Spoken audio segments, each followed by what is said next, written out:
organized by Bureau of Indian Standards. So first of all, I request Shri S.K. Kanodia sir, Scientist Staff and Head Service Sector Department for the welcome address to all the stakeholders and the panelists present. Over to you, sir. Thank you, Shivam.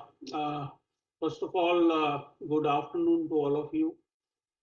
I am S.K. Kanodia. I am heading Service Sector Department, responsible for development of standards in the field of services. It gives me immense pleasure to welcome all of you to this seminar on standardization of template format of hospital bills, which is organized by Bureau of Indian Standards. I extend a warm welcome to Shri Sanjay Panji, Scientist G and Deputy Director General Standardization, Bureau of Indian Standards, our eminent speakers of the technical sessions, and all distinguished participants representing various stakeholder groups such as government bodies, hospitals, industry and their associations, laboratories, academic institutions, consumer organizations, individual experts, and of course our members of the technical committees such as Health, Fitness and Sport Committee SSD 05, Medical Value Travel, and hospital planning of our other department, medical hospital department, running this MHD 14 on hospital planning. This is these are the three committees which are actually dealing with the area of medical healthcare. So on behalf of BIS, I welcome all of you and thanks for joining us today. A special thank to Shri Sanjay Panji for sparing his valuable time to grace this webinar despite his busy schedule. I take this opportunity to warmly welcome the eminent speakers and of the technical session of this seminar and thank them for their participation and contribution in this important event. Today we have with us Dr. Narayan Sehgal, who is Secretary, Association of Healthcare Providers. He is also Chief Executive and Medical Director of Sehgal Neo Hospital. He is a distinguished surgeon with over 30 years of experience. Then we have Commander Navneet Bali, Executive Director and CEO of Clear Medi Healthcare. Commander Bali is currently co-chairperson of National Health Council, ASSOCHAM. Dr. Sandhya Jayaraman, she's yet to join. She is Group CFO, Narayana Health. She is having more than 20 years of experience in leadership across technology, global business services, and fast-moving consumer goods. Then we have Dr. Shubnam Singh, Principal Advisor, Healthcare CII, who is also convener of the panel of experts developed the draft standard on requirements and recommendations for template format of hospital billings. She has over 4 decades of experience as in clinical and healthcare administration. You see, today's topic is very important. How hospital billing.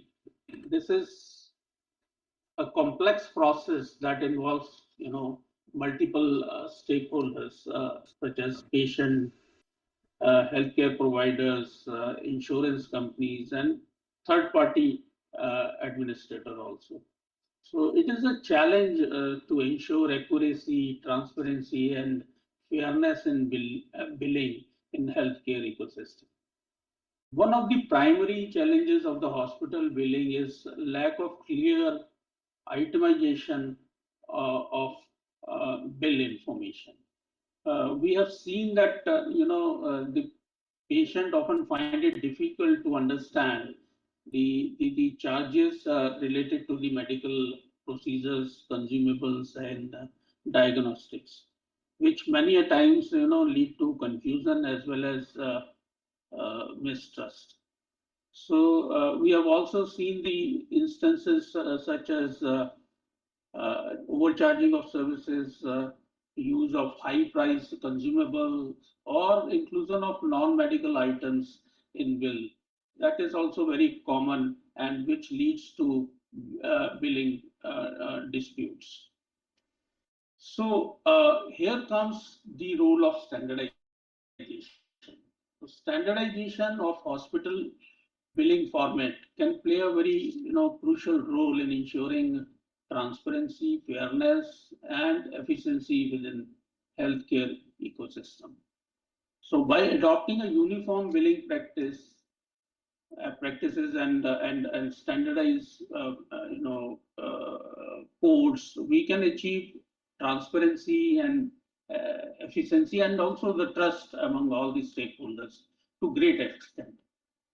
So, if you see in the current scenario, it is felt there is a need to standardize the hospital format.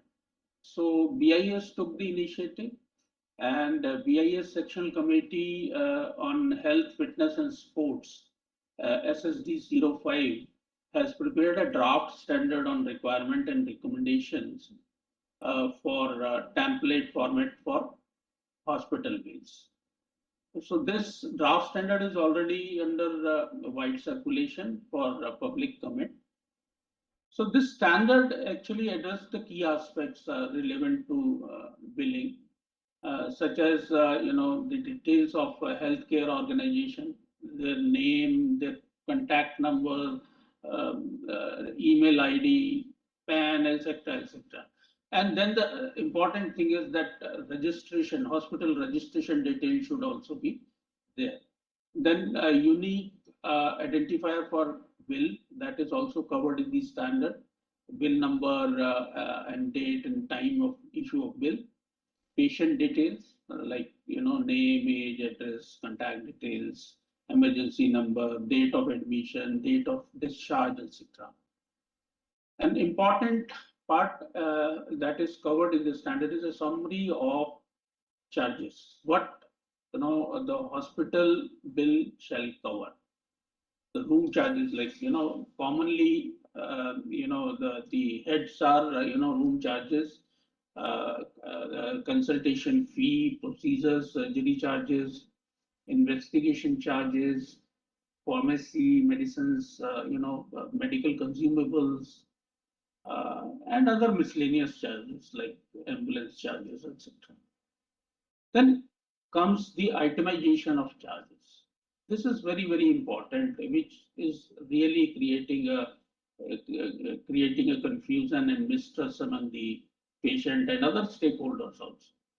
So this itemization of charges provides a clear understanding on breakdown of all the charges occurred during the treatment of the patient. And at last, that net amount payable, what are the taxes and what are the payment options, these are also covered in the standard. So this standard would be discussed in detail in the technical session by our expert. So I'm not going further to that. So keeping in view the importance of this of the subject, this webinar is organized for the stakeholders with the objective to create awareness about the importance of standardization of hospital bill format. This is one of the objective, and then other objective is to share the challenges and disputes in hospital billing and impact of non-standardized bill on patients. And the third objective is to share the need for standardization of hospital bill format from the perspective of healthcare provider. Then another objective is to share benefits of standard format bill and in simplifying the claim and settlement. That is, of course, related to insurance companies. So at last, but very important objective is to share the key aspects of the draft Indian standard on hospital bill to seek the comments and feedbacks from the stakeholders. So today's session will provide very valuable insights from our experts on various aspects of hospital billing. I'm very sure that deliberation will help all the stakeholders to better understand the subject and contribute meaningfully to further refine this existing draft standard. So your valuable suggestions and feedback, comments on the draft standard would help us to ensure that the standard finalized by the technical committee of BIS is comprehensive and practical for adoption and certification purpose. So with these words, I once again welcome all of you in this event and wish this webinar a success. Thank you. Thank you so much, sir, for the welcome address. And now I would like to request Deputy Director General, Standardization, Shri Sanjay Pansar, for the inaugural address. Thank you, Shivam. Thank you. A warm welcome to all the participants to this webinar on standardization of format of hospital bills. A special welcome to Dr. Shabnam Singh, Principal Advisor Healthcare CII and convener of our working group on templates or format of hospital bills, SSD5 WG3. A warm welcome to you, ma'am. Welcome to Madam Sandhya Shriram, Group CFO, Narayana Health. She would also be one of the speakers. And Dr. Nareen Sahgal, Secretary of the Association of Healthcare Providers. Once again, a warm welcome, sir. And then welcome to Commodore Navneet Bali, Executive Director and CEO, Clear Medi Healthcare. A warm welcome to my colleagues also, and congratulations to them, Mr. Sandeep Kumar Kanodia, Head of Services Sector Department, and Shivam Soni, and Udham Singh, who is not well, unfortunately, Member Secretary of the concerned Technical Committee, to this event. The more than 120 participants who have joined virtually. I'm sure that they will find this joining this event quite rewarding. Just a brief touch on what I would like to say. BIS, as the national standards body, is responsible for development of harmonious development of standards in the country, and for its conformity assessment. In the process, the various types of standards that we develop is product specifications, the methods of tests, codes of good practices or process standards, the terminology standards, system standards like management system standards, and also latest services standards. There have been services standardization always earlier also, but we thought that the time has come when we should ensure that, because services actually involve somewhere where there is a interface of consumer, that is, there is a service provider and there is a service receiver, and therefore the quality of service is in question, and how to judge that quality of services. Therefore, this services sector division council was brought out. BIS had 16 division council, so a 17th specialized division council in last 5 years back was constituted as services sector division council, And since then it has developed already around 200 standards. It has got 22 technical committees called sectional committees, and these standards are developed by these 22 sectional committees, supported by various expert panels and working groups. So one of the important sectional committees in under discussion today is Health, Fitness and Sports Services Sectional Committee, SSD 5.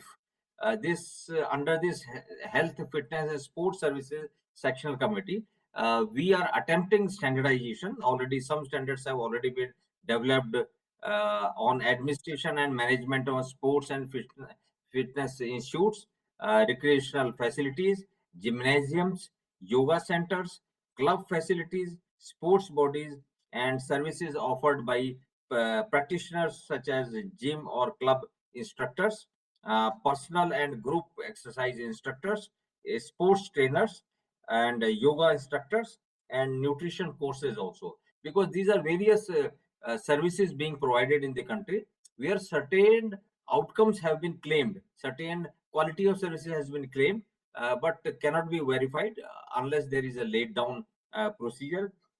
In light of this, based on the suggestion from the government of India, a new standard on format for hospital bill, the requirements for format for hospital bills, so that the consumer or the regulator and the service receiver, they are well informed as to where all he has or she has spent all the money in the process of receiving healthcare. The draft is already, as mentioned by Mr. Kanodia, is already has been prepared and issued for public comments as wide circulation draft, and all are requested to send their comments and their concerns and their criticism at this stage, so that these can be accommodated in the process of finalization of these draft standards. BIS has been organizing lots of webinars and seminars and workshops in the process of development of standards. First, we organize these at draft stage. Whenever the important standards are at draft stage, we want to disseminate this as much as possible, so that we get as many comments or suggestions or criticism or inputs at this stage, when we are still debating on the contents of the draft standard. And secondly, when the standard is finally published with the inputs from all of you, we again organize a series of events to disseminate what is all contained and how best to use it, and to help in better understanding of the contents of the standard and improve the implementation of the standard, which is the original aim in drafting this standards. So my request is that get associated with BIS. This is one instance where the draft is being disseminated on this topical subject of hospital bills format, and but still, in any of areas that you would like us to formulate standard, or you have already amassed a substantial expertise on a subject, please get associated with BIS. Please ask us to formulate new standards, revise existing standards, or get associated in our sectional committees or panels and working groups, and strengthen our hands in the process of development of standards. With that, I once again welcome all of you to this webinar. I would not like to repeat the contents, what is going to be discussed today, because already substantive amount of information has been shared by Mr. Kanodia, and a series of focused lecture you will have. Please enjoy it. Thank you so much. Thank you, sir. So I guess we can start with the technical session now. First, I would like to welcome Dr. Narayan Sehgal to brief us about the challenges and disputes in hospital billing and impact of non-standardized bills on patients. So I'll just briefly introduce Dr. Narayan Sehgal. Dr. Narayan Sehgal is the Chief Executive and Medical Director of Sehgal Neo Hospital and is a distinguished surgeon with over 30 years of experience and having performed more than 50,000 surgeries, including over 1,000 laser procedures. He is known for excellence in minimal access, bariatric, and general surgery. A healthcare leader trained at the Indian School of Business, he also serves as chairman of Sehgal Minimal Access Surgery Training Institute and secretary of AHPI, Delhi. Dr. Sehgal continues to advance clinical innovation and medical education with a focus on patient centered care. Over to you, Dr. Sehgal. You can take over the stage. Thank you so much, Shivam. Am I audible well? Yes, sir, you are clearly audible. Thank you so much. Just allow me a minute to share my presentation.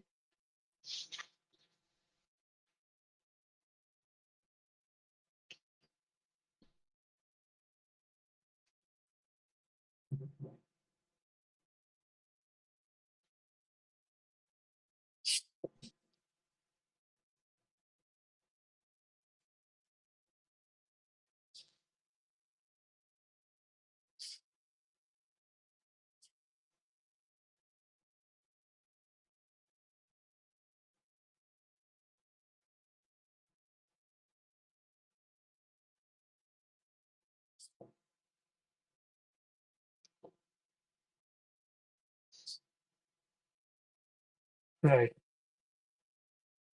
First of all, let me show my gratitude to BIS, who have organized a webinar on such a subject, which I think is very, very important for healthcare. I have been in healthcare, managing a hospital for almost 35 years now. And there are a lot of things in healthcare where I find that there should be some kind of uniformity, there should be some kind of SOPs which we should follow. Unless and until that is there, it remains a very fragmented industry. And similarly, the hospital bill or the what is presented to the patient at the as a last step of his journey in a hospital is very important, because that is what leaves a lasting impression on the patient. It is not only a question of uh, what he has to pay, but it is also a trust issue.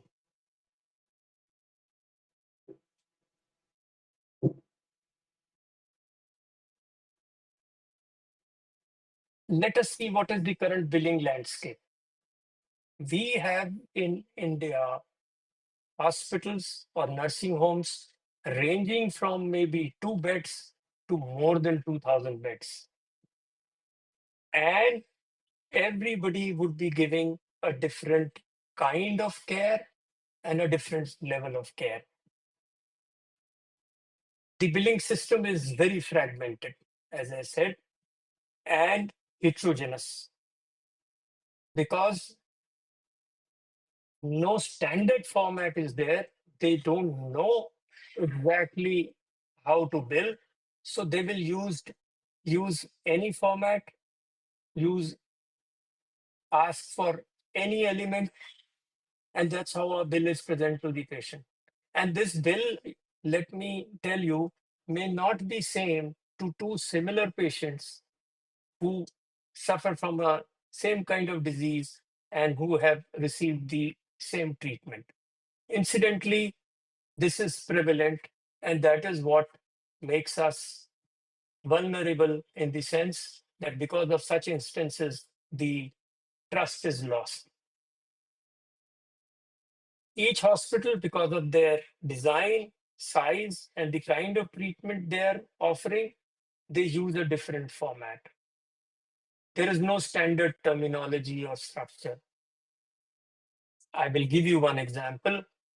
There is a hospital which charges room rent, and in that room rent, everything is included. The services which are provided, the nursing which is provided, the resident doctor who is looking after the patient, that is also provided. And there is another hospital which will basically structure it, maybe charging the same amount of money, but he will structure it as bed charges, nursing charges, RMO charges, and to the patient, he gets very confused because he thinks the other hospital charge me only room rent and this person is charging me for so many under so many heads. So there is confusion and he doesn't know what is right and what is wrong. In bills also, if you start seeing the bills of various hospitals or the different bills of the same hospital, I am sure you will be able to find a lot of variety of details in this. And it becomes very difficult for patients, insurers, and regulators to interpret such a thing.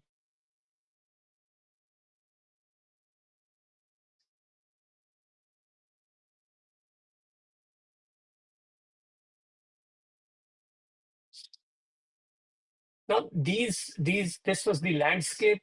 Now, what are the challenges from the patient's point of view? Because of the complex, technical, and unclear bills, there are delayed insurance claims. Sometimes there are hidden or overlapping charges, which maybe the patient is able to understand, or maybe because he's not clear, he doesn't like the billing format and the charges which have been given to him, the bill which has been given to him, and he loses trust. And you may have treated the patient very well, you may have done your jobs very well, but because of this non-standardized variable bill of the hospital, he is not very happy. And it is not that in the same hospital the billing format is different. There is no way to compare also across hospitals. Suppose he has visited one hospital and the next time he visits another hospital, he will not be able to compare that what is the difference between two hospitals. Am I paying more or am I paying less? Now, along with this patient challenge, there is also hospital and provider challenge because now it is not only cash payments. Different insurers and TPAs have come in between. Everybody gives you a different format. They have their own formats which they present to you, which in the late a few years, some of them have tried to form a format and give it to you, but still many of them will have very different format, and it becomes an administrative burden for the hospital, and a lot of errors occur. And if there are errors, the TPS or the payer, they will disallow due to mismatch. And the discharges will be delayed, adding to the misery of the patient. And obviously, time and cost inefficiency of the hospital. Along with that, you'll find as we are getting into digital technology, a lot of HIS systems are not interoperable, adding to our difficulties. On the other hand, payers and TPA, they say they also have their challenges, which I accept. They would definitely be finding it difficult because there is no uniform data format and ultimately leading to requirement of manual verification, leads to delay in claim processing, and then a lot of anger and allegations across are found. This also leads to higher dispute rates because when it becomes a source of irritation and when they are not able to understand whether it is correct, they would not like to settle the bill directly and would put it in the abeyance. Now, what is the impact on patients and ecosystem? This is what I'm supposed to say, and this is what I wanted to convey. It is not only money alone, because TPA may be paying, some other person may be paying, but it erodes trust and transparency. Because of the delay in discharges, it leads to a lot of ill feelings. There is many times financial and emotional stress as well. And this leads to limiting the policy analysis and benchmarking. So the system goes haywire. You cannot regulate and you cannot split in these systems. So what is required? Basically, we need to have a uniform structure and nomenclature. And I think it is a very good initiative that BIS is coming out with a standard format, which now we know is already there for people to comment, and whatever changes or suggestions are there to be incorporated. Such a bill should be transparent and it should be comparable. Any two hospitals, a nursing home or a hospital, whatever, two organizations, if the treatment is taken from different places, a person should be able to compare the bills, even the patient, the hospitals, and even the payers. This will give us access to easier claim processing. And in the coming times, we find we are entering into digital era. This will also support the digital health integration.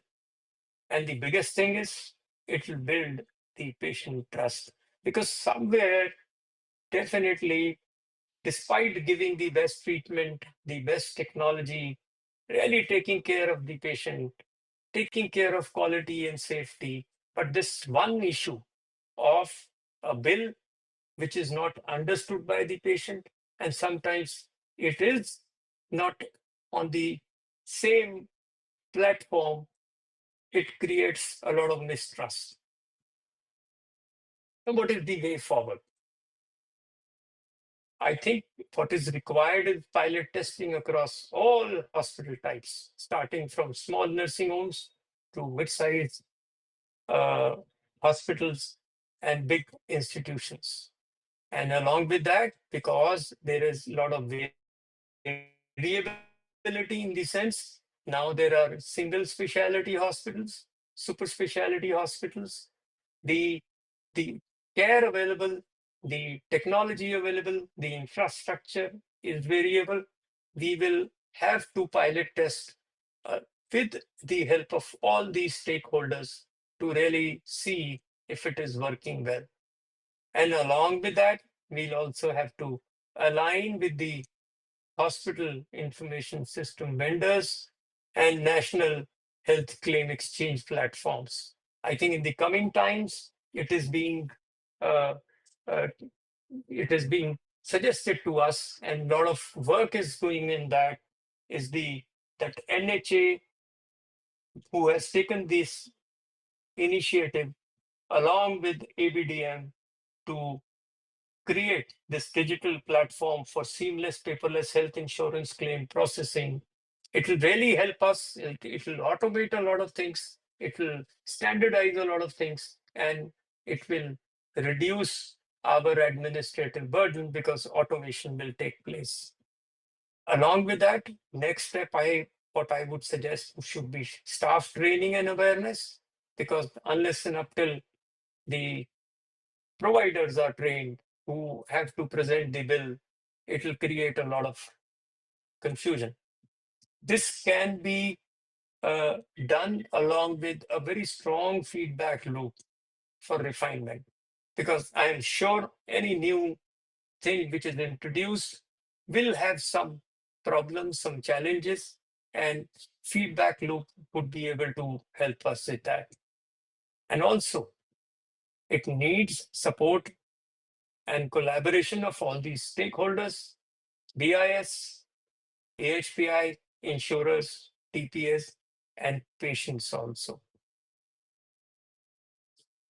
So to conclude, billing reform is required for more than anything else, but building trust. I am sure standardized bills will benefit every stakeholder, and not only the patient alone, it will benefit us also, the hospitals, and also the the insurers and the TPS. Because ultimately, if there is transparency, this means efficiency leading to a very good satisfaction. And in this regard, as the Secretary Daily State of AHPI, I would like to offer our full support that once it has to be implemented, we can help in many ways to actually make this reach all the hospitals and help in implementation of hospital format. Thank you so much. Thank you, sir, for shedding light on the challenges in the sector. Next, I would like to welcome Commander Navneet Bali to share the need for standardization of hospital bill formats. And Commander Navneet Bali is the Executive Director and CEO of Clear Medi Healthcare, a former naval officer with 24 years of distinguished service. He holds a master's in finance and training from Edinburgh Business School. He has led strategic healthcare expansion at Narayan Health and Rockland Hospitals before spearheading growth at Clear Medi. Commander Bali is co-chairman of the National Health Council, ASSOCHAM, and National Treasurer of AHPI, recognized as an ET Healthcare CEO of 2025. He continues to drive innovation, partnership, and excellence in healthcare delivery. Navneet sir, over to you. Thank you so much, Shivam. And first of all, my thanks to Shabnam ma'am and the entire organizing committee from BIS. It's an honor to be standing here today and talking to all of you. Dr. Naren Sehgal has pretty much covered a lot of things that I had to say and also speakers after me, but I'm going to take you on a small journey of understanding this question, which truly has its answer clearly spelled out 100 years back. What is the need to standardize bills? I think this is an absolutely open answer, and there is no question and deliberation that the need to standardization does not exist. But let me also contextually give you the scenario in corporate healthcare, the private hospitals today, so that we have an understanding of what is the true situation on ground and truly why this standardization might not have happened and what can be done as we speak. So let's talk about the type of patients first who come to a hospital. There are international patients which come to a hospital who pay in dollars or whichever currency. There are patients who are on international insurance. There are cash patients who come to a hospital and pay by cash. There are patients who pay in cash but take the bill and get it reimbursed by sometimes from their government organizations, sometimes from their companies. There are insurance patients, both from the government and the private insurance patients. There are patients from the PSUs which come to the hospital. There are patients for various panels which come to the hospital like ECHS, CGHS, ESI, etc. Then the type of bills also are different. There are package bills where there is a standard amount of money charged from a patient, which is a single line item. Again, the package billing also is different. There could be packages which have got medicines and consumables included in the package. And then there are packages which are all encompassing as a single line item. Then, of course, there is an open billing where the billing is made as day per day and the patients are briefed as per that. So you can understand the complexity of the entire billing process is something that might have till now stopped us from even looking at this direction, which I think is a revolutionary step. At least we've started thinking about it. And The standardization of bills should become a reality today in all the hospitals. The impact of non-standardized bills on the patients has already been clarified by Dr. Naren Sehgal. Now, let me tell you the impact on the hospitals today of the non-standardized bills. Imagine a billing, young person sitting at the billing desk, and truly speaking, despite the fact that he has an HIS in front of him and is supposed to make the bill in the correct format, invariably, despite being trained, and you have a lot of churning when people leave from one hospital, there are people who go to some other hospital where again the format might be different, that HIS might be different. Usually they end up making incorrect bills because of a non-standardized format across the 9-10 categories of patients that I spoke to. Now you would be very, very amazed to listen that every TPA, every insurance, every panel, every PSU, every corporate has got a different way of asking for the bill. So even if I have trained a person to make a bill of, let's say, a cash patient, which could be the simplest, which is not, for every of these categories, the billing executive or the billing head ends up into scratching their own heads and many of times making incorrect bills and sending them. I'm right now only talking from the hospital point of view, because from the patient point of view, it is pretty much certain that bills should be standardized.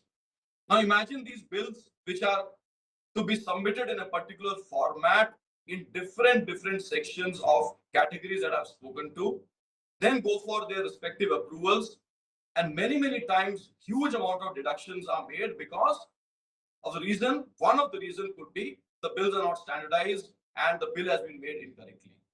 So I think today we are on that point where more than anybody else, we in the corporate hospitals would love to have a standardized bill without doubt. And if this standardized bill can be made in such a manner that across the 10 categories or more that I've spoken about today, whether you're an international patient or an insurance patient or a cash patient or a panel patient, PSU, corporate, whoever you are, there is one single format integrated to your HIS, and the billing head who's sitting there just has to press a button, the entries are made properly, and the bill comes out. So I would request this August gathering to please understand that today's standardization of bill, even if, let us say, across my network, Clear Medic Healthcare, as a CEO, I said that we are going to make bills in a particular format, which is one of the best formats I can think of. But out of the 9 channels of patients who are coming to me, 8 would reject my bill because every one of them has got a different way of looking at the bills. The post-audit complications in many of the government, semi-government corporates are so different and so difficult that they are forced to have the bills in particular formats. So what is happening is that in my HIS, I end up having at least 7-8 formats of bills, which are nowhere, if you look at the 2 bills which Dr. Naren was talking about, they would nowhere be similar, and they cannot be similar because of these different channels of patients who are coming into. Now, please also understand that many times we also confuse between standardization of pricing and standardization of billing. We are here talking about how a bill should be. We are not talking about what a room rent should be or what different services should be. What should be the breakdown which the services the patient should be charged. What a bill physically or on a soft copy or on the screen, how should it look like? What are the line items it should have? How should the bill be presented to the patient? And how the bill should be presented to the organizations to which the bill is going. Now, please understand one more thing. Let us say a patient comes to the hospital from Haryana government, where he pays on cash. The hospital does not accept cashless treatment. Post that patient paying for his treatment, taking to the bill to a particular department, I'm just giving an example, going to that department and submitting the bill does not get the claim because that particular department in Haryana government wanted a bill in a particular format. So it's a absolute, as rightly said, fragmented, disorganized way of billing across hospitals, and many of them not because of the fault of how the corporate healthcare operates, but because we have these 8, 10 categories who desire that the bills are going to be presented in a different manner. Now, let us also think in this way: the 75% or 70% of private healthcare is operated by smaller nursing homes in tier 2, tier 3 cities or hospitals of 20, 30 beds who have got many limitations as far as manpower, costing, the type of software they use. So again, when we think of standardizing a bill, the bill should be standardized in such a manner which it not only takes care of the bigger hospital chains who can spend money on softwares, who got manpower, but it is also so easy and so simple, because once the standardization has been made across all categories, it becomes mandatory for everyone to follow that standard, because otherwise there will be penalties, the bills will not get cleared. Again, we are going to be on square one where we are not wanting ourselves to be. So, importantly, the format of the bill, the need to standardize the bill from both the patient's perspective, which of course brings in a lot of trust, lot of transparency. And I think one of the little this one that was missed out earlier was, I think every one of us who have gone to corporate hospitals or private hospitals, the biggest arguments between the attendants and the hospitals do not happen on, most of the times, on clinical protocols or what was done by the doctors. They happen when the bill which is presented on the final day, either there's an issue about explanation of the bill, or there's an issue of disparity between the first day and the last day, or there's an issue between the line items shown in the bill. So I think this entire ambiguity which exists from everyone's point of view. So I think, to put it very simply, today everyone who's a stakeholder who goes to a hospital is unhappy. The patient does not like these different formats where different line items are sometimes missed out, sometimes extra, sometimes they are very ambiguous. The hospitals are extremely unhappy because I need to put in extremely trained manpower, have different bills in my HIS system. I'm not able to submit bills which are as per the exact standards of different organizations. So I'm also not happy. The organizations which are receiving the bills, like TPAs, PSUs, this and that, everyone, they are also not happy because they are also not getting bills exactly the way we want. So I think you can understand an industry, or I'm talking simply from the private healthcare point of view, where everyone seems to be unhappy over a bill. And I think need to standardize this question has its own answer to everything that has been spoken. 100% there is an immediate need to standardize the bills. The caution here is the standardized bills, number one, must be compatible and standard for smaller, bigger nursing homes and in format across all the sections or all the channels that I've spoken about. That is number one. More importantly, as we standardize the bills, it's very, very important that directions are also given to all stakeholders where the bill is being submitted to accept this bill in one standard format and not ask for some extra addendums or some extra additions or some extra details, which will completely destroy and completely kill the basic purpose that we are sitting and talking about the standardization here. So let us say I'm now talking about crystal ball gazing into the future. Let us say tomorrow we all come to a standard conclusion. We all come to a standard format. All of us stakeholders agree to it, and we promulgate a single standard of bill, which can have one line item, 100 line item, 1,000 line item, bifurcated, fragmented, distributed, whatever be it. But it is a single format of bill. This bill is now acceptable by international insurers. We are talking about medical value travel. Please remember, these bills should also not only be compatible to all other our local, national partners and stakeholders where the bill is going, but the bill also should be compatible to international insurers. This bill should be accepted by PSUs, corporates, TPAs, panels, government panels, semi-government panels, everywhere a single format should be accepted. And I just have this request that this exercise that we are doing should be so good. It should be so encompassing of everything that I've spoken to about. And if we are able to achieve it, it will bring in huge amount of efficiencies in my billing system. It will make sure that I can look at reducing my staff, putting them into some other useful purposes. My HIS and the interpretation of bill becomes much simpler. My deductions from all these panels, channels reduces, and I think everyone then becomes happy. So with this, I would want to conclude the need existed 100 years back, and today extremely grateful to all of you to really now moving on a path to standardize the bills. Thank you to Shabnam ma'am. Thank you to BIS for inviting me today to say what I wanted to say. And I think this is something which I've talked about from every private healthcare, every corporate hospital. And when Sandhya speaks about it later, she will enumerate more about the challenges that we face and why standardization of bill is one of the most revolutionary ideas that we can think of. Thank you so much.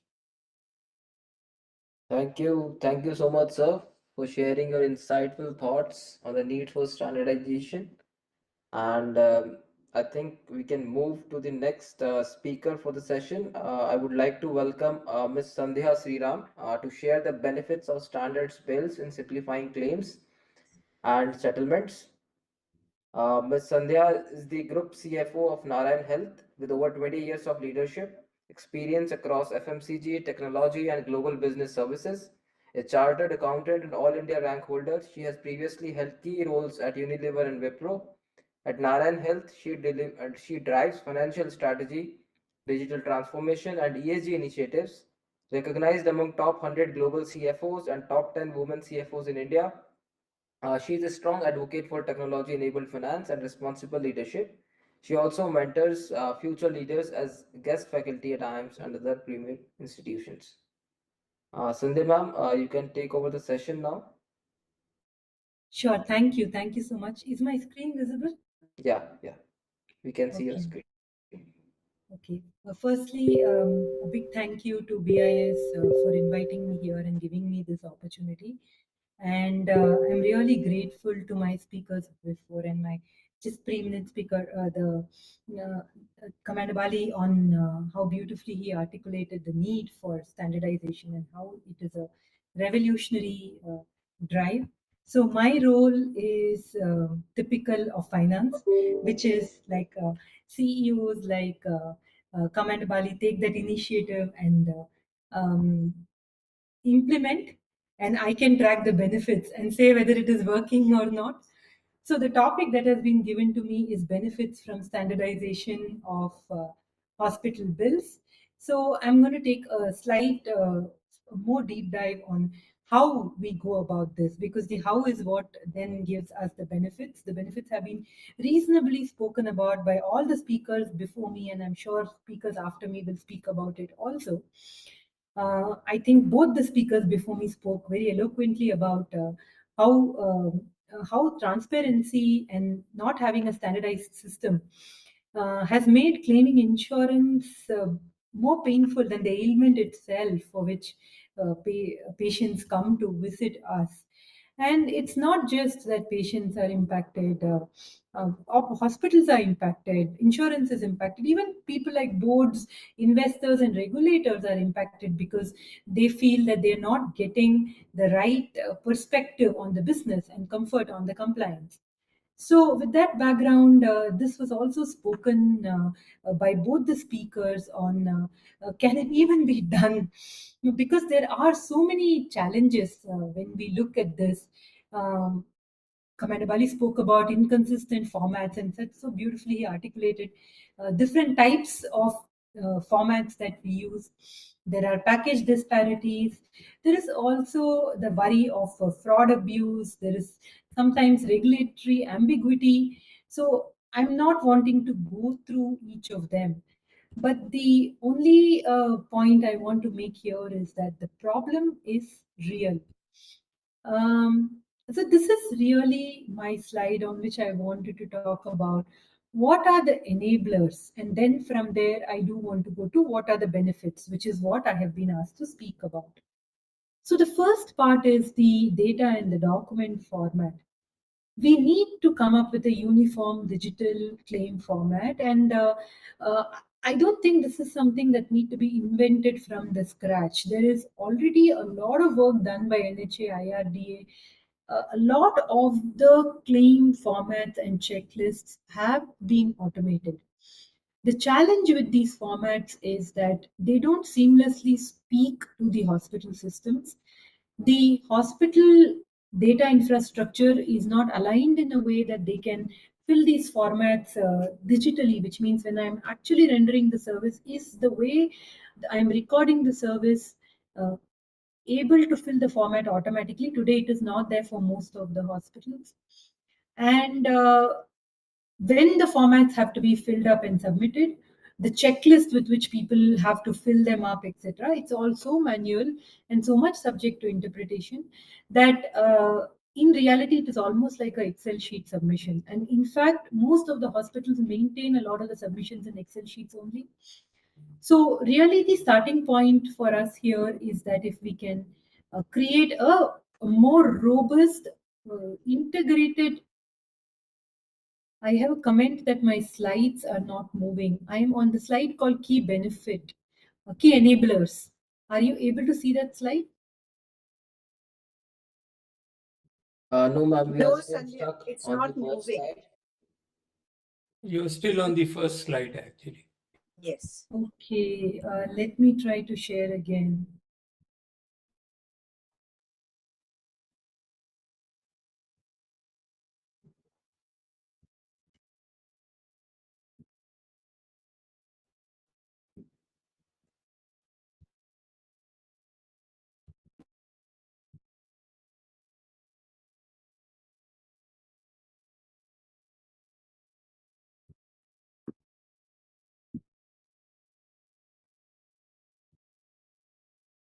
Are my slides moving now? Yes. Yes, they are Sandhya, moving. yes. Okay. So I think we already covered the first two slides, and I'm sorry. I think I didn't realize that my slides weren't moving. So my first slide was on the challenges, which was already spoken about, and my second slide as well. So I'll move to my slide that I was talking on, which is the enablers. So I was talking about formats. Uh, I hope you're able to see my enabler slide now. Yes. It's visible, Yes. Sandhya. Okay, thank you. So the second part of the enabler is really the coding systems. We need to mandate certain codings, maybe ICD 1011 for diagnosis, SNOMED, CPT coding for procedures. The more standardized our coding systems are, the more we will be able to capture the data accurately, and that will result in easier validation. The third aspect is uniform packages, and Commander Wali also spoke about inclusions and exclusions and pricing logic. And maybe if there is clarity saying package with inclusions, package with exclusions, and what type of inclusion exclusion buckets typically come. If that part is standardized, then that can reduce disputes and reduce overbilling as well, or reduce misunderstanding more than anything else in terms of billing. The pre-authorization process is a very painful process today for the customers as well as for even for insurance to be able to understand what is being performed by the hospital. So, if we are able to create a digital process which is API based, so that both the parties are seeing the same information, and there is a time bound approval, and a lot of these can be automated through the use of AI solutions, then we can definitely achieve faster admission and reduce delays. uh, on the claim submission part, we've spoken about this. We need to have an end-to-end digital claim workflow, and this has to be through standard APIs similar to ABDM. If we are able to do that, then we'll be able to create a transparency and also auditability. The biggest challenge that insurance have today is, do they have auditability on the claims and formats? The other aspect is policy interpretations.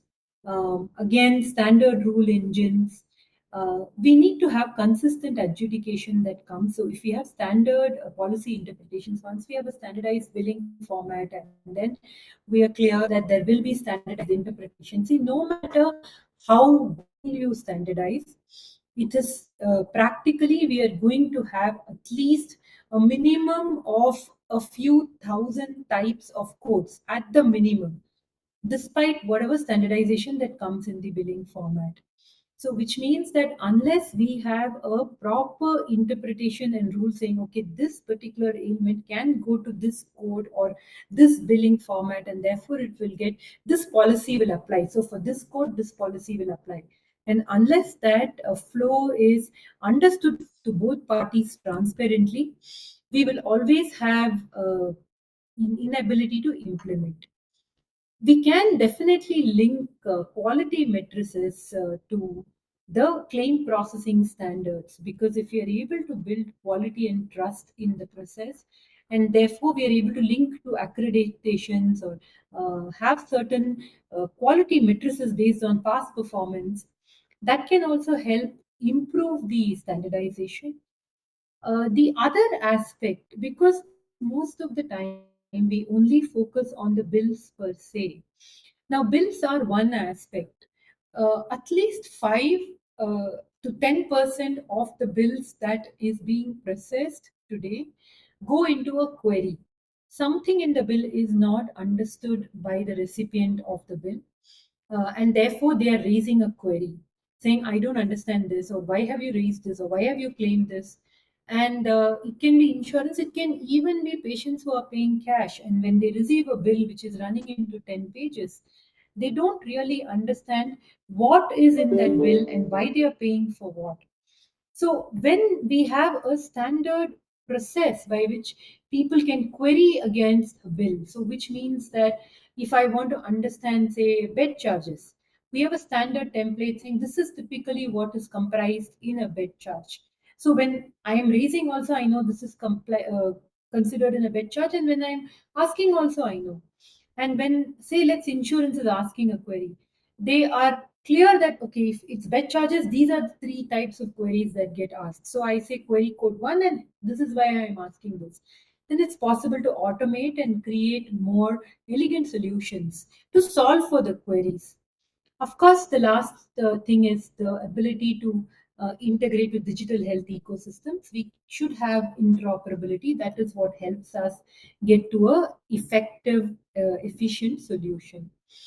Um, this is more like how do you implement, because we always say that yes, I can have standardized billings, standardized format, but the the when they say I have cooked this fantastic biryani and it is like quite tasty and nice, there is underlying ingredients that make the biryani work.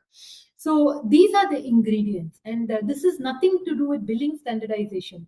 It is about how hospitals design processes, because unless the underlying ingredients are good, you have good quality masalas, you have good quality basmati rice, you have good quality vegetables, you can't cook a good biryani. So we need to have processes in the hospital from an implementation strategy, and we should collaborate between hospitals, insurers, and government agencies to be able to put these measures in place. And activity-based costing, clinical protocols, all of these are self-explanatory. Having proper package categories, having consistent terminology in the system for itemized services, integrating the billing systems with the EHR in the background so that it is seamless, having a proper engagement with payers and regulators so that the pricing is realistic, and proper accountability in the MOUs. I think these are the ingredients that will really make this process work. But the one single most ingredient that is the secret of success for this entire initiative is really trust. if we put our hand on heart and we ask honestly, are we trusting each other in the ecosystem? There are three players in the ecosystem: the patient, the hospital, and the insurance provider, and neither of them trust each other. It is not possible to make a tech solution or a new format or more compliance or create more and more ways of solving a problem of trust through activity and information. So, as all of us together, we have to strive towards dialing up the trust quotient in the system. I think that is what will really lead us to creating an ecosystem where we can have standardized billing, standardized processes, have effective bill management, and get to a point where what hospitals need to focus on and what they are built for is to provide the best quality care to the patients. Thank you for giving me this opportunity.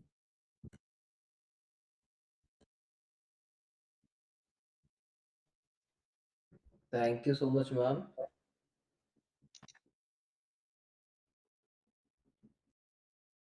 And I think we have this last session of this technical session. I would like to welcome Dr. Shabnam Singh to share with us the highlights of the draft standard on hospital bill formats. Dr. Shabnam Singh is Principal Advisor for Healthcare at CII and Consultant Emeritus at Max Healthcare Institute Limited. She is the convener of the panel who developed this draft standard, and with over 4 decades of experience as a clinical and healthcare administrator, she has played a key role in shaping India's health policy and capacity building initiatives. A founding member of Max Healthcare, she has championed innovations and digital health, telemedicine, and service excellence. Dr. Singh serves on multiple governing boards, including the Health Sector Skill Council and PIS committees. Her work continues to bridge healthcare delivery, technology, and policy for accessible, affordable, quality care. Dr. Shabnam Singh, you can take over, please. Thank you, Namaskar to everybody. While I wait for the BI Secretary to just put up the draft bill, sincere thanks to Kanoja Saab, Mr. Udham Singh, who is not here, unfortunately, and the entire team of BIS for giving the healthcare industry this opportunity to come up with a solution. One has been associated, as many of you know who logged into this webinar, with NABH and the formulation of NABH. And this, to one's mind at CII, is a methodology of coming up with what we would call a living solution. Dr. Sehgal, Navneet, and Sandhya have very eloquently shared the challenges as well as the pitfalls of what we are endeavoring to do. Having said that, from 2008 at CII, we've been struggling to solve for the conundrum of the price and the cost of healthcare services. In the process of putting this draft, all that has been spoken of was reality and will continue to be reality going forward. This is something that we are fully cognizant of, given the fragmentation and the different, the entire ecosystem is being tried to be addressed in this bill format. One of the things that has repeatedly come up, and that is the inability of the sector to be transparent and upfront as to what in other industries is called an enterprise cost. So different stakeholders, so if you have single specialty, quaternary care hospitals, a small nursing home, an individual doctor, all of them are in the service delivery. The enterprise cost is different for each one of them. And whenever we looked at all the bills, we ran through thousands of bills to be able to come up with this draft bill, as well as interacted with a number of stakeholders. The struggle was that nobody truly understood what their enterprise cost was. And secondly, they did not know how to capture that enterprise cost in the bill. So, as Dr. Sehgal in his earlier comments said, Kabhi nursing charges would come under the bed. Sometimes somebody captures the nursing charges in the OT. And these are very, very simplistic points that I'm putting across. So for us, from the committee, it became a real challenge as to, look, we have to solve for this. We have to take the first step. And once we take the first step, make this draft, share it with all of you, then we will be able to at least come to some understanding, as Sandhya pointed out, to some of the broad headings, even if we are able to capture the broad headings, which then can be used in an interoperable way. Only then we say we will be able to move the dial to even point one of what the trust deficit is today. Unfortunately, the trust deficit is so huge, which even comes out and speaks to us while we are collating data. So, having said that, is somebody sharing, Shivam, the thing, or I'll just walk through for everybody the main points of this draft bill, which will be circulated to all of you. Please do share this with all your constituents and get back to us. If you can move forward in this, please. This, I think, Tanuja Sabas has very well shared with everybody. Could we go ahead? Should I start with the scope? Yes, please. If we go straight to the scope, Yeah. page number 4. So I've Yeah, shared it. yeah. So this is, as you can see, this standard applies to all healthcare organizations, including hospitals, nursing homes, diagnostic centers, and outpatients clinic. That's a huge universe, which within themselves have a huge number of subparts. So you have small hospitals, as I said, big hospitals. So the definitions we have tried to keep in cognizance with what the law requires with corporate, the way we send in our reports for financials. Next one, please. If we can go to number 3. I'm just picking out the top of the mind issues. So clearly, as said, one was uniformity. So if you have two bills, at least the headers should speak to each other. Clarity that whatever you've written under whatever are the headers should be clear and it can be understood by the patient. Because if it is not understood by the patient, clearly it will give rise to an increase in the trust deficit. Number C is transparency. If you can go down, Shivam, please. Legibility. This again becomes an issue for smaller units. And as Navneet said, 70% of them are small.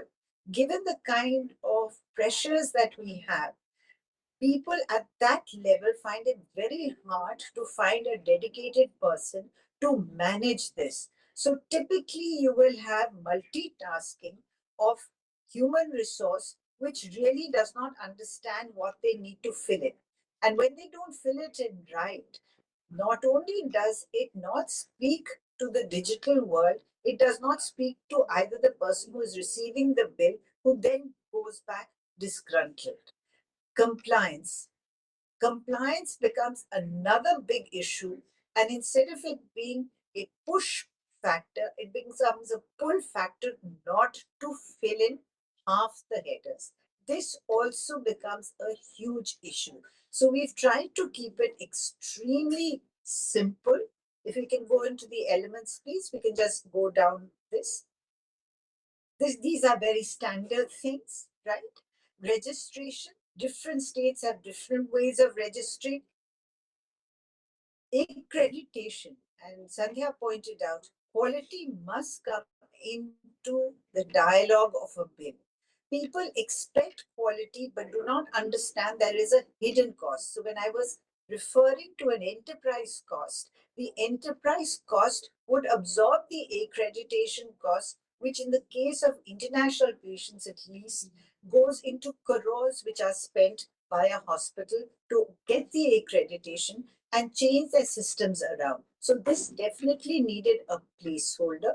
If you can go down, these are all generic, right? Which some of you are doing, smaller hospitals may not be doing.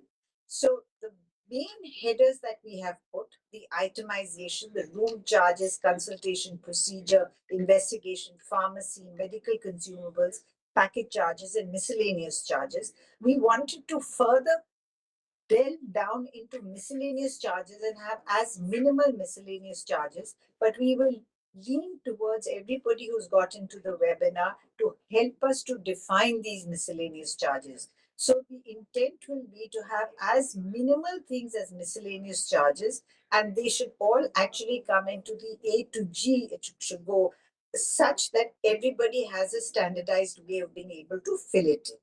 Then the itemization charges at 4.4.1, I would really like to say that we spent about 3 weeks just trying to get to know the types of groups. It was like a maze. Everybody has a different way of capturing the ward, the 6-bedder, 8-bedder, so on and so forth.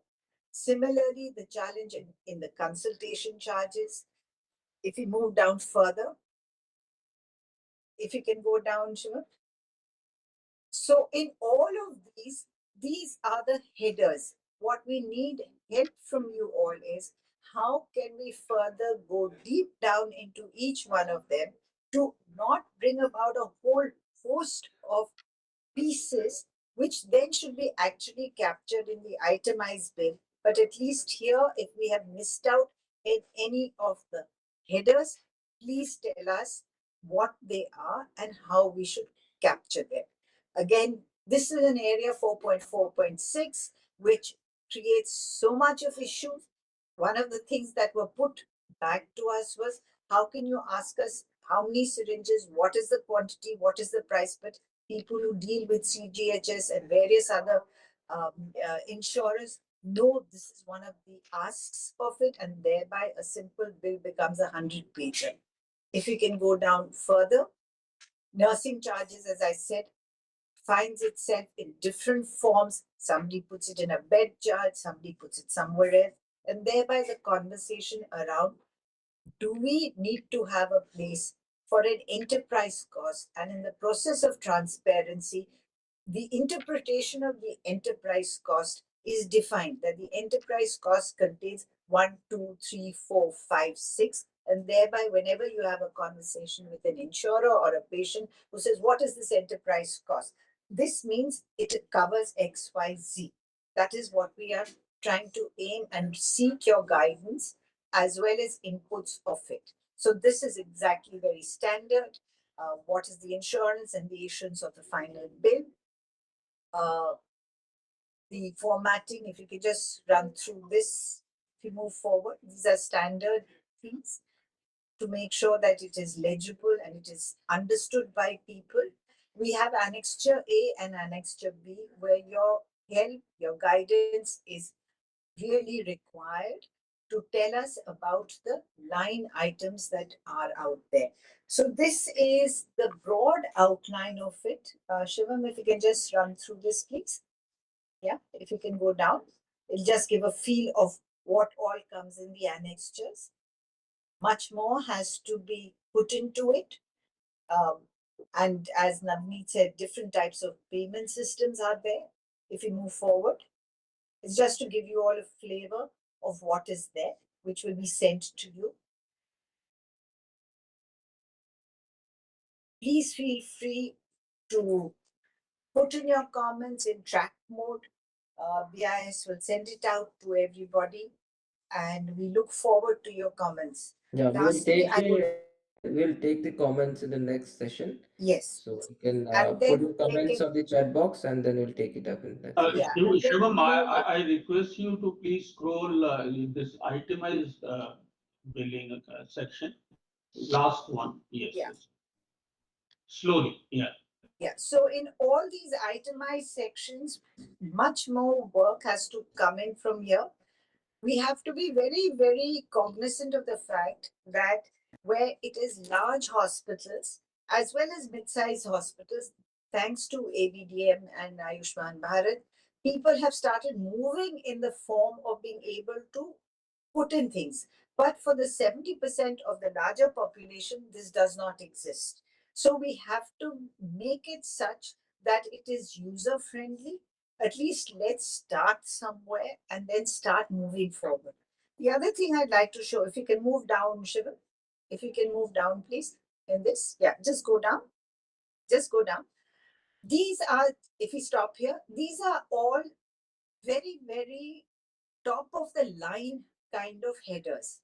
The interpretation, as Sandhya said, what will be in the procedure of surgery can always be added on, that this particular line item 2 contains A, B, C, D, E, F, right?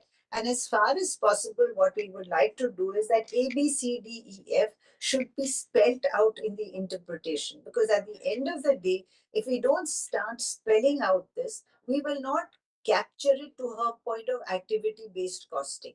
And if we don't start moving on that, we will forever be in a situation, we will be always told you're charging more than what is the actual cost. So for each of these in the annexure, the interpretation of what lies behind this means different things for different people. So please help us to give us the inputs as what should be there, what should not be there, what goes into an enterprise cost or a miscellaneous cost. Also, that interpretation should be there. Over to you, Kanoja Saban Shiva. Thank you so much for all your support to being able to come to this point. Thank you, ma'am. Thank you very much for joining us and making this draft standard. Now I think we are more than halfway now to finalize the standard, and now we need inputs from our stakeholders also, so that before finalization of the standard, we can incorporate their suggestions also after discussion in the committee. So you can now share your views, your comments on this draft standard. If you have, or in case you want to submit the comment later on, you can use our email. You can also go to our website. Our website also has the provision to provide comment on any of the document. The participants who have registered with us, I think we have sent the link to provide comments online also through our website. Okay, so So two people has raised their hand. If you want, we can invite him for the discussion. Yes. Please. So Jairaj Naik, you can unmute yourself.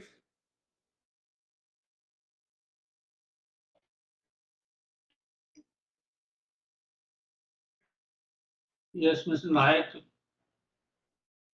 please share your inputs.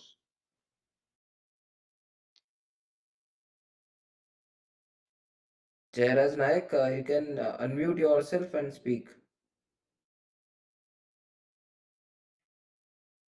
I think he has written something in the chat box that he has provided inputs on 21st of August.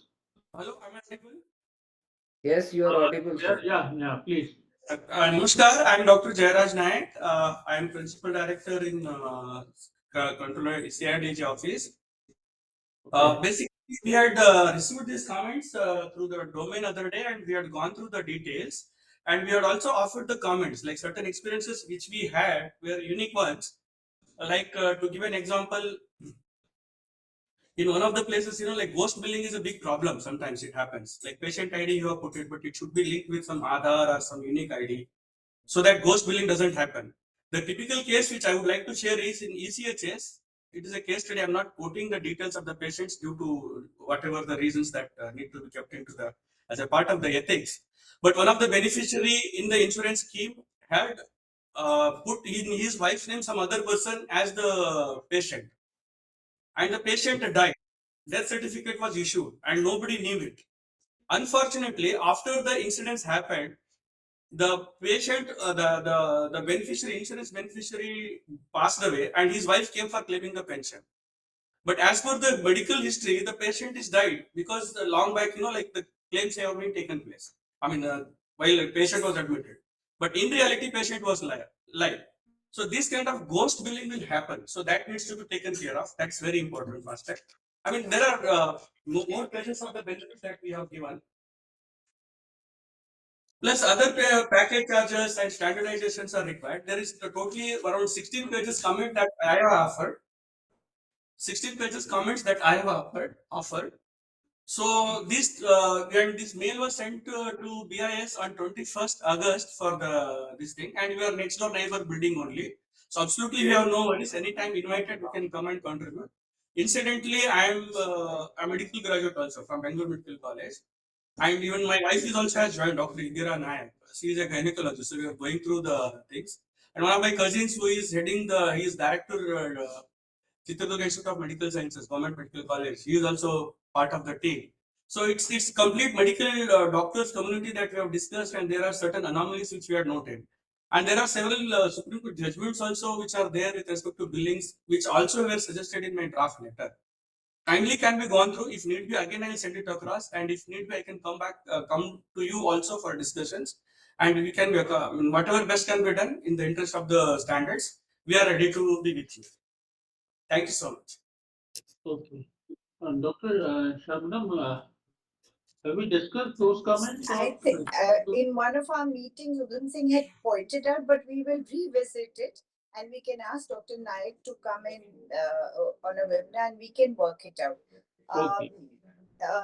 That is one point. The second thing I want to mention is that people are asking, will the standard have teeth in it? So very clearly, this has to be socialized across the system, and everybody must first be aware of it. But before taking it forward to socialize and see that it is implemented, the intent from the committee's side was that we need your inputs that will this actually work. So, like what Dr. Sehgal said, we have to run pilots to see whether it will work. If once we are confident of it, then the socialization part of it comes, and again the revisiting, because after it is the pilots, again it will be tweaked. It just cannot go like that. So your constant interaction with all of us is hugely appreciated. I think there is Kanuja sir, there is Mr. Abul Hassan who wants to ask a question. Now, one more thing, Dr. Naik, I want that you share your email ID and It's phone on the number. chat box. It's on the Yeah. chat box. Sir, we will share, sir. Yeah, I Okay, no worries. Yeah, request it's shared. so I request all the participants. I have shared the email ID of BIS also, where you can share your comments, and also the link to access the document is also given in the comment box. So please go through the document and you can share the comment on ssd@bis.gov.in. I have already copy pasted that email ID in the chat box. Thank you very Your much. Dr. Naik, your phone number is not there. Can you put that phone number also so that we can contact you over phone also? Sir, anytime, sir. Just I texted you across. And I texted you also, sir. It's available in the chat box presently, 9868547277. And we can interact, sir. There are several comments. It's a 16-page comment. When example I gave about the ghost billing, like that, there are several other issues also, like multiple same claims be claimed in different schemes by different people. It might be claimed in servicemen also, it might be claimed in other areas also. And sometimes ghost operations also, like there is no patient but still the operation is happening. So these things, once BIS comes up with the stamp of the billing, and that should not be further misused. So, and not only that, now whatever medical community issues are there, they are there. Plus, they know for that again BIS will also be these things. So these things need to be taken care of while handling those aspects. We will give different. There are various court judgments also which are available and which I have quoted in my comments which I had given.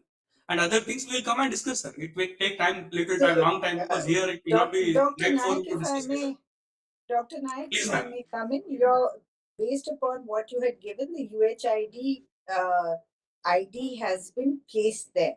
As you know, every ID, whether it is Aadhaar, etc., it's a voluntary disclosure that is there. So we have already put the UHID. There is a lot of overlap in what you're saying with the insurance piece also. So when you come, we'll call the insurers Yes, from sir. IRDA and then we'll work it out. This claim And bit does not come into the hospital standard bill, but it is what is required by the insurance division to look at the fraud. It's a separate thing from the bill, but we can work together and see that it is speaking to each other.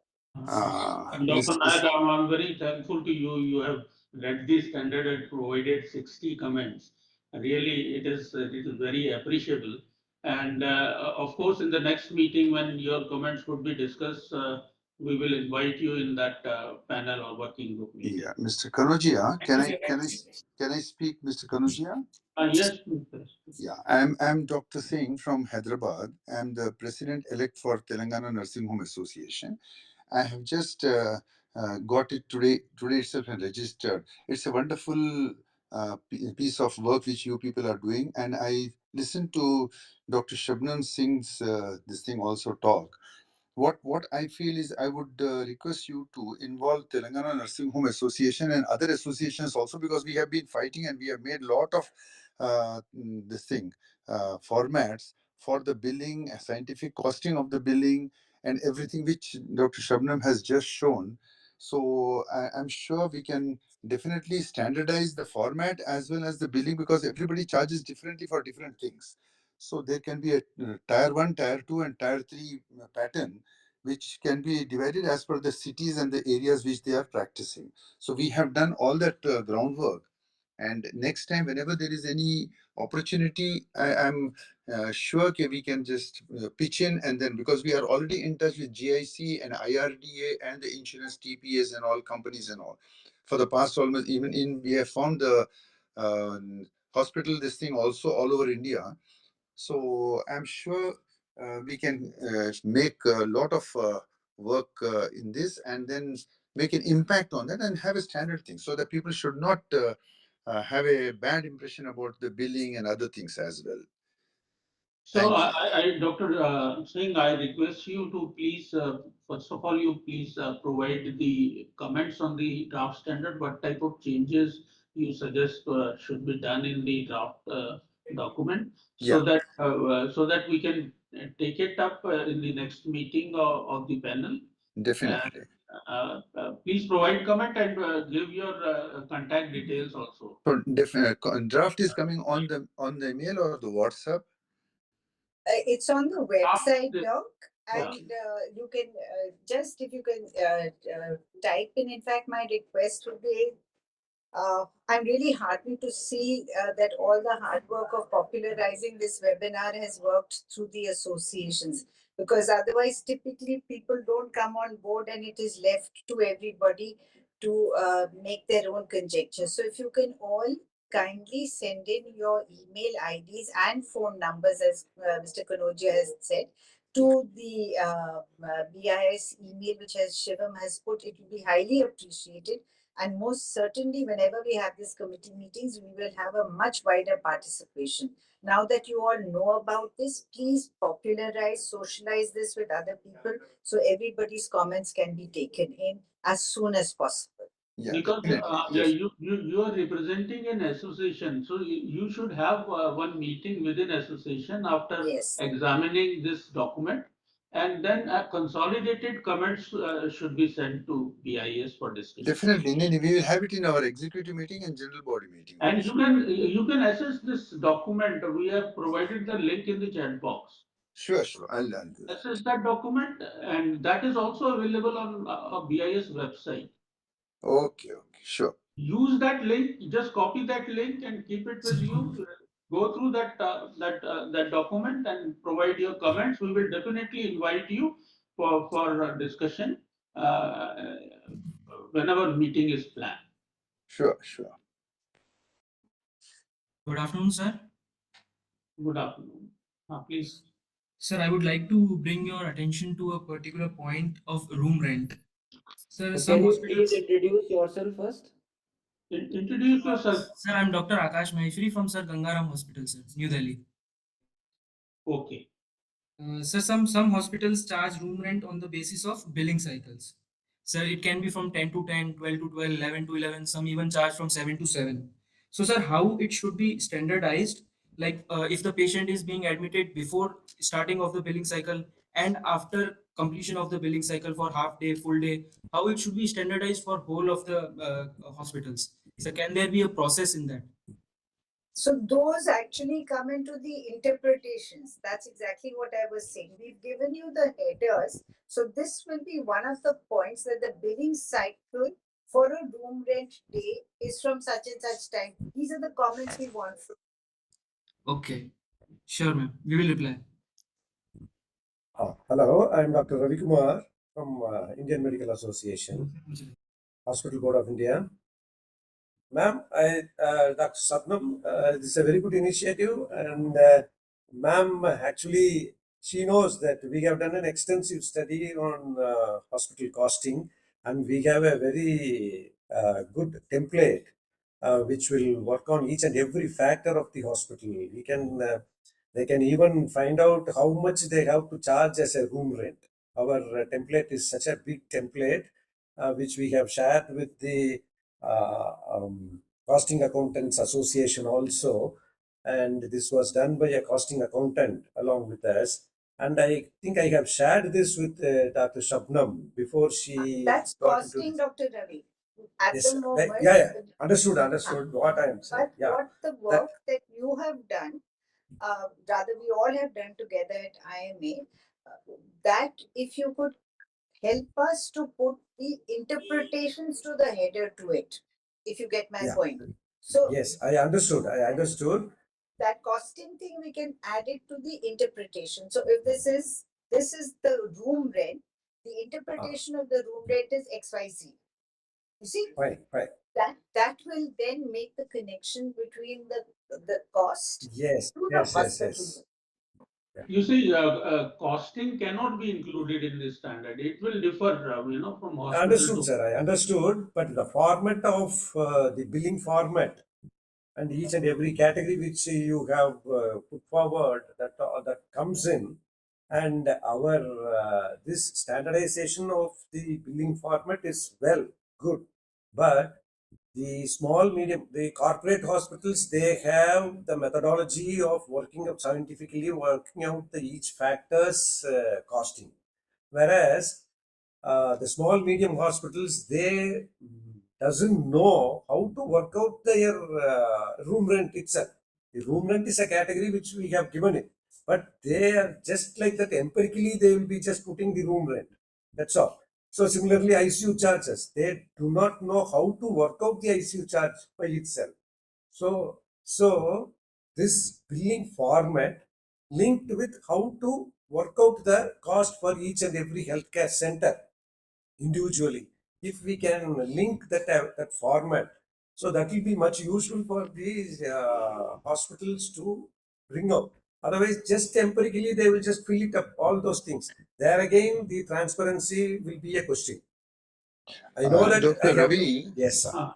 Dr. Ravi, this Telangana Nursing Home people, we have done quite detailed about that. I think you have attended one of our meeting also, if you remember. Yes.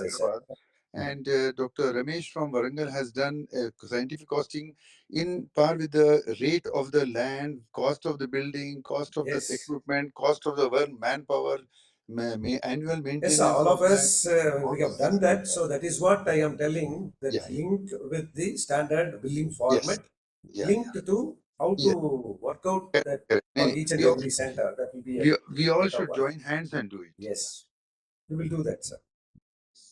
So wonderful job, BIS, you have taken this up, and involve us, all the associations, before you just finalize and bring it out as a thing. That is our request.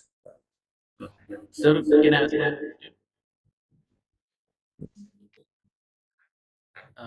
I'm Dr. Akash from Sir Gangaram Hospital, sir. Dr. Akash? Yes, sir. Sir, we wanted to ask whether by implementing this, you can ensure that there is a timely billing or the insurances will be done on timely, the approvals will be coming on timely, or can you assure that this will happen? Or it is like a vague explanation, like, oh, this is going to happen in the future, maybe, maybe not. Akash, So that the hospitals can also get an insurance. Kanuja Okay, Sahib, if I can, they're two insurance that it will different happen. things. These are two different things. It's like going back in history to NABH. When NABH was started, everybody said nobody will adopt it. Dr. Segalezia, they all know this story, right? It is over time when it is socialized, it is accepted, and people start implementing it. Only then can the teeth come, doc, right? BIS does not have those teeth, but it is up to the implementers to make this so strong that all of you are working with it. And then, yes, from CII, I can tell you, we will facilitate that to take care with IRT. We start having those conversations with them. No, I have not understood. What is the question? The question, Tanuja Sahib, is that once this hospital format is made, will all the insurance companies ensure that their payments, aaj ki tarikh mein, what is happening is the turnaround time of the insurance companies paying the hospital their dues without any money being cut is a cause of concern. This is not the remit of BIS. BIS doesn't have a remit to force the insurance companies to pay the hospitals their money. That is what I'm saying. There are some regulations also from the IRDA side to provide approvals within 3 hours, but practically that is not happening in the hospital way. So by But this implementing conversation, doc, is not about insurance. When we have that from CII, we'll involve you all. Let me add here that, first of all, I would like to share with all of you that standards are voluntary in nature until and unless made mandatory by the government or the regulator. So standards, are used for various purposes, such as, certification by third party. That can be voluntary also. If even government has not, taken any decision, not notified that standard for mandatory certification, uh, even then the certification can be done. Or certification can be done, even when the government, decide for mandatory certification and issue notification under BIS Act 2016. And the standards are also used by the governments and regulators in their regulation, notification, and make it, mandatory indirectly. And the standards are used, by the organization in their tender, for compliance of product or services. So they are made mandatory in that case. If tender says that we need this material or this particular product or a particular service which is compliant to this standard, that means that is indirectly made mandatory for that particular tender. And similarly, the standards are used in guidelines, or SOPs. Standards are also used, by the researchers. They also read standards to go ahead for their research.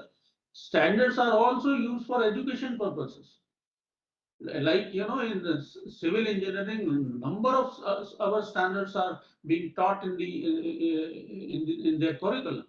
So standards have many uses, and it is to decide by the stakeholder whether they want that standard to be part of their, activity or not. Okay, sir. Okay, thank you. So I would like to comment that I think some of us in the audience are confusing the issues. The topic, what we are discussing and what we are concentrating is the hospital bill format. The effects that it will have are what we expect. What will actually happen, we don't know. But we anticipate logically that having a very standard format will help all these stakeholders, and a lot of issues that we are having with insurance companies, with timely reimbursements, with the giving approvals should get solved. But it is not a guarantee that a standard bill format will solve all those issues. That can be and has to be, including costing, that has to be discussed and deliberated separately. That's what I feel. Hospital Yes, format, all of us we have realized, is a very essential component, which incidentally, because of various reasons, it has not happened. But it's very nice that such an initiative has been taken, and the a detailed format has already been circulated. Dr. Sehgal, I fully agree with you because every standard has a scope, and our scope is limited Yeah. here. And in case we have to address other things also, then we can make another stand. We Yes, can go with that scope, and we will make another standard and link both the standards. that's right. That can be done. Sir, this is Dr. Abul Hassan, Chairman of Hospital Board of India. You all know that we are having the largest number of hospitals as members in this country, particularly small hospitals. We had already given our comments as soon as we came to know about this formation of standard billing format, maybe 3 months ago. 3 or 4 months ago itself, we had sent our response to this. We had sent a mail. And I also request you to involve us in the next round of discussions because though we are wholeheartedly welcoming this move, there are tough challenges on the field. When we started discussing in our meetings and on conferences, there were quite a lot of small nursing homes or single specialty like maternity nursing home who don't even have the software for billing format. And also another challenge is majority of the hospital are operating on a fixed package rate. That means for a surgery, the patient pay the full amount initially and they don't bother about the billing. And the people are saying that they are comfortable with this method. These are the hospitals who are a significantly large number. So definitely IMHB will help maybe in having a pilot study on this format implementation.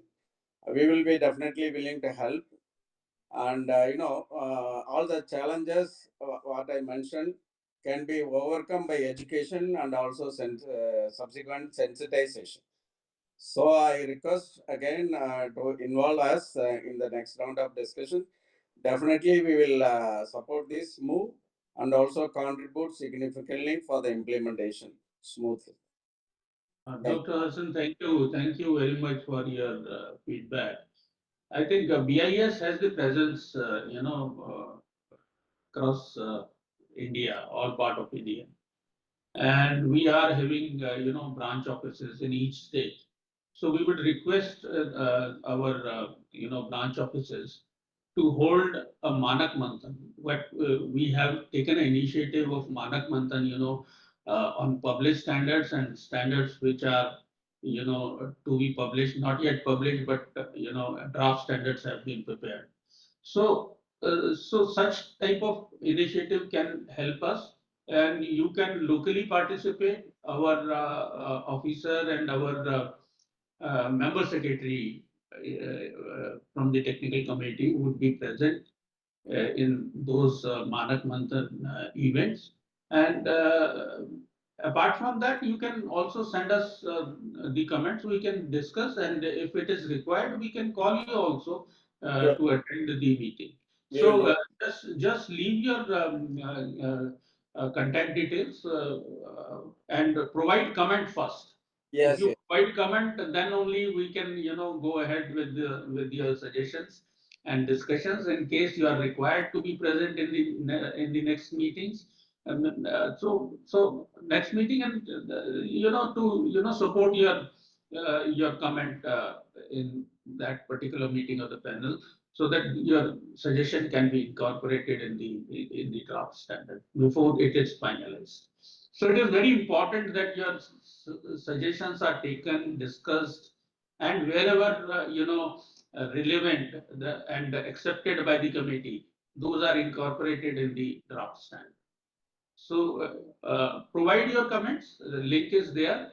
You can see your screen in the chat box that Shivam Soni, our officer, has already given the link of the draft standard. You just copy this link, go to that to our website and submit your comments. Or even if you want to submit through email, you can send it through email also.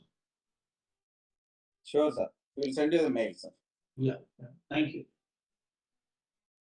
Yeah, namaskar, Kanoja sahab. Namaskar. I am Professor Dr. Shivkumar Utture from Mumbai. I have retired as a professor from a general hospital, government hospital. I am attached to a corporate hospital also, and I run my own small nursing home also. So, though I agree, what you are trying to do is something which is fantastic, and ultimately it is going to help everybody. My only apprehension is that though we are saying that once we form the standards, they are not mandatory, but they are recommendatory. But the ultimate aim of the government is try to make the whole healthcare sector as cashless for all the citizens across the board. I mean, that is the, of course, that is the aim. I don't know how far it will be achieved. But once we do that, all hospitals will have to compulsorily follow whatever standardization has been put up by you as a government entity. So my request is that India being such a huge country, we have got, right from small nursing homes, which are hardly 5 and 10 bedded in small, places, villages and small towns to up to, the cities having the corporate hospitals. So I feel you should take into account all these things whenever you're making this standardization, because something which can be followed by the corporate hospitals may not be easily followed by the small hospitals or the medium hospitals, which are run by doctors. Today, these hospitals do not have any, say administrators or anything. It is a doctor-run individual hospital where the doctor himself is also the administrator. He's the one who does the billing and all that. So taking it, and plus majority of these small hospitals have not, though it is a good idea, they are technologically not advanced to give, all these details or have a software which is so easily available and which can be adopted by them. So if we are going to do that, I think all these things have to be taken into account whenever you are doing that standardization, because once you formulate these standardizations, I am thinking down the line, say it may take about 5 years or 10 years. It is going to be a compulsion on all these doctors. So let us at this stage only, and I agree with Dr. Abul, because I am an activist.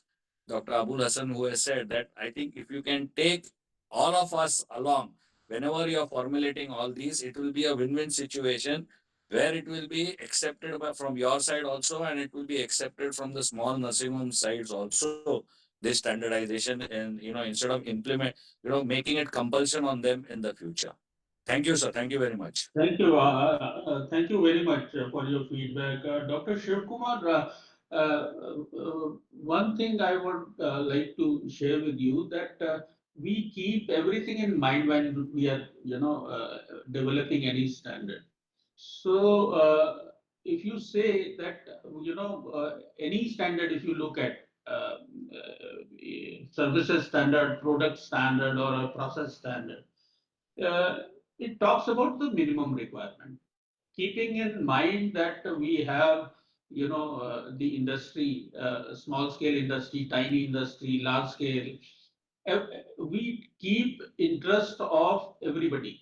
That is why whenever we constitute any committee, we have representation from all type of, stakeholders. Within industry, we try to keep large scale, small scale, medium scale also. So representation in the committee is there. And regarding this mandatory certification, I don't think without the consultation, without the, judging the complexity of the area or the product or the services, government never do, certification all of a sudden. mandatory certification, or they notify that this compliance of particular standard is to be done within 3 months, 6 months or so. So they go for consultation. They announce that you equip yourself, as per the standard within a certain period, and then we will think of making the standard mandatory. So that is not our part. Basically, Bureau of Indian Standard has the mandate to formulate Indian standards, and what mandate is given, we are formulating the standard. It is up to the government, to see whether that particular standard needs to be notified for mandatory certification or not. So whenever they go for mandatory certification, of course they see how this can be implemented. This is not that all of a sudden decision is taken by the government also.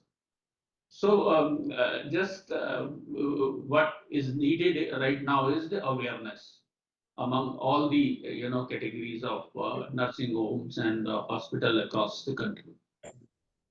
Okay, thank you very much, sir. Thank you. Only my request is that involve the small hospitals also, and not only the corporate hospitals. Whenever you are making this template, at least come before you come out with the final template. Thank you. Thank you very much, sir. Thank you. Thank you very much. So I think we have covered all the questions, Okay. and we can go to the last vote of thanks to all the speakers.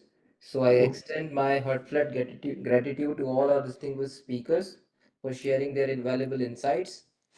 Special thanks to Dr. Nareen Saigal for highlighting the challenges and disputes arising from non-standardized billing practices. Equally grateful to Commander Navneet Bali for emphasizing the critical need for standardization in hospital bill formats to bring greater transparency and uniformity.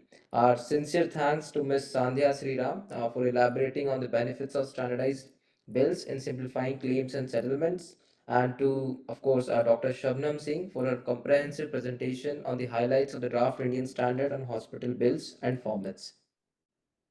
I would also like to express my gratitude to Shri S.K. Kanodia sir, Head of the Service Sector Department, for his warm welcome address, and to Shri Sanjay Bansal, Deputy Director General Standardization, for his encouraging inaugural address that set the tone for today's deliberations. And a big thank you to all the participants from hospitals, insurance companies, government agencies, and other stakeholders, organizations for joining us today and contributing to this discussion through your engagement and feedback. Last but not least, sincere appreciation goes to the organization team at BIS for their efforts in making this event a success. So, with that, we conclude today's webinar.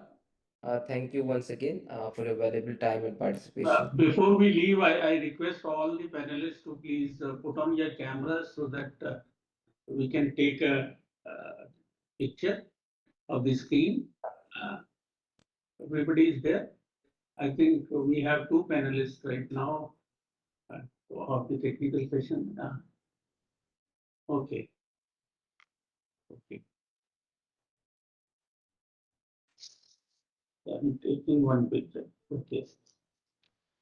Thank you. Thank you so much. Thank you. Thank you very much. Thank you. Thanks to everybody. Thank you. Thank you, everyone. Thank you so much. Thank you. Thank you for coming, for your contribution.